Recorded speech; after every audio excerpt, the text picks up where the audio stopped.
And so, how do you read Leibniz? Leibniz is a queer, tough read. Because, unlike a philosopher like Spinoza, or for that matter Kant, Leibniz doesn't really write books. He writes two books, the new essay in human understanding, which was written to be an engagement with Locke, which the great 17th century philosopher Locke simply ignores. And he writes a book called the Theodicy, which is a justification of God's ways to man. It is the dullest book in philosophy I think I've ever read. It's got a wonderful appendix, one or two beautiful points, and the rest, well, I expect it wasn't worth it. So how do you read? Well, you're going to be reading essays, and the book, one that everybody ought to read, you can take the note of it if you like, it's The Principles of Nature and Grace. You'll find it on the internet. This is an essay Leibniz wrote for his patroness. Leibniz was a man who never finished anything. I hope you've got that idea. He was too full of ideas. There are lovely tales about how he would fall asleep at 1 o'clock in the morning on at his desk, working, wake up 6 hours later and carry on writing the same essay, and would carry on doing that for days. He spent his entire life with as a fortunate favourite of the electors of Hanover, the mother of George I. George is a little bit more ambivalent about him. Meant to be writing their history. They employ him as quite a young man to write the history. He dies at the age of 70, and he just about got past the Dark Ages. He got nowhere near the 17th century and nowhere near the history they thought he ought to be writing, because he got interested in it was archaeology. And anyway, there was a bit of differentiation to write and. So he's one of those beautiful eclectic minds. He's all over the place. There is no collected works of Leibniz. No collected, and certainly nobody would dare to do a complete works of Leibniz. One of the fascinating things about studying him is what you think about Leibniz is what extra you've read. You see, everybody has read the Monadology, the Principles of Nature and Grace, which are the two ones everybody ought to read anyway. And then there are some classic standard papers. Some of the early ones, whose name is temporarily, I've forgotten the name, I'm going to be honest with you, which is where he outlines his theory of causality as being expression, and some of the later ones, and some of the physics ones. And everybody reads the appendices of Theodicy, because why wouldn't you? It's where he gives the vision of what it means to live in a universe.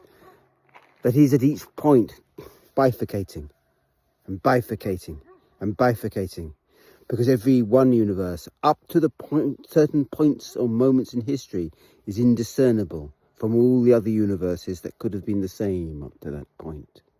It's a great idea, is indiscernibility. Anyway, everybody reads that. And then beyond that, well, what you think about Leibniz will depend on what you've read. There's a silly fact of scholarship here. Deleuze, who I mentioned yesterday,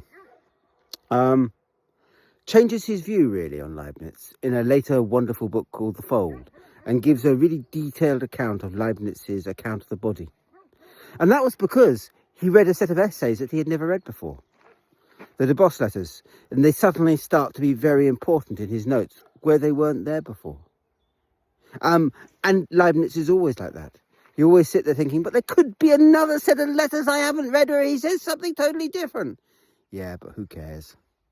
Leibniz's basic idea, you see, is not one that I think will appeal, although I'm about to defend it when I finish being jumped on by a dog, to the modern mind. And I don't think it appeals because his basic idea is that substance is perception, and it is folded into a point, so that when God created the universe, he created an infinity of monads. These are little perceiving points, like little windows that looked out upon the rest of the universe. But of course they didn't look out on it at all. Rather, they pulled out the rest of the universe from themselves. Each substance then is complete and perfect in itself, and contains within it the entire history of a universe. The universe it looks out upon. It's a strange idea. And yet, when you watch people huddled around a computer, watching the screen as if it was their reality, pulling out their world in terms of what they see on the screen, going hither, going thither. That really is very much a monad. Them and their screen, their window on the world that they're pulling out from videos that are already there, that they're already looking for. So there's a sense in which the monad has become almost relevant again, because it is a way of exploring the world of screens. And that will give you how I read Leibniz in a nutshell. I don't read Leibniz because I believe that this is the best of all possible worlds. But I do believe his vision of all worlds that could exist, and the notion of them being indiscernible one to the other, is a flipping useful way to actually understand this world. I don't read Leibniz because when he issues the challenge that says that matter is morality, that the singularity of matter challenges us to be moral. He does it in the DeBoss letters. It's one of those shivers down the back of your neck, because he said something that kind of makes sense in his own philosophy, because he believes if there's only one universe, it must be the best. But if you ignore that, that is a direct challenge to the way Westerners usually think, where since Plotinus and probably since Plato, we've dismissed matter as somehow debase. What if the unity of matter was what forced us to be moral at all? After all, it's what condemns us all to live in the same universe, one with the other. Again, I find that, you'll notice, a creative idea. I like to pull off from it. Other more standard ideas that you'll find in Leibniz is his reforming of expression. I've talked about it before. It's terribly important in this world of conspiracy theories that people will think something is a cause, not because A causes B, but because A expresses B better.